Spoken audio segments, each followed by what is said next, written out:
নবীজি সাল্লাল্লাহু আলাইহি ওয়াসাল্লাম ও ইহুদি ঋণদাতা। একবার নবী মুহাম্মদ সাল্লাল্লাহু আলাইহি ওয়াসাল্লাম একজন ইহুদি থেকে ঋণ নিয়েছিলেন। ঋণ পরিশোধের নির্ধারিত তারিখের আগেই সে ইহুদি নবীজির কাছে ঋণ ফেরত চাইলেন এবং অভদ্র ভাষায় কথা বললেন। সাহাবী উমর রাদিয়াল্লাহু আনহু এই আচরণ সহ্য করতে না পেরে নবীজিকে বললেন, ইয়া রাসূলুল্লাহ, আপনি অনুমতি দিন, তার গলা থেকে মাথা বিচ্ছিন্ন করে ফেলি। নবীজি সাল্লাল্লাহু আলাইহি ওয়াসাল্লাম উমরকে শান্ত করে বললেন, উমর, তোমার কাছ থেকে উত্তম ব্যবহার আশা করা যায়।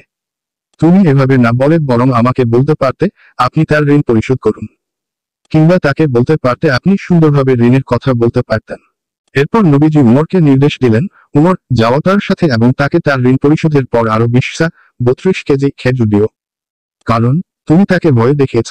উমর রাদিয়াল্লাহু আনহু ইহুদিকে সাথে নিয়ে গেলেন এবং তার প্রাপ্য ঋণ প্রদান করলেন, সাথে আরো 32 কেজি খেজুর দিলেন। ইহুদি তো অবাক, সে নবীজির সাল্লাল্লাহু আলাইহি ওয়াসাল্লাম উত্তম আচরণ দেখে মুগ্ধ হয়ে ইসলাম গ্রহণ করল।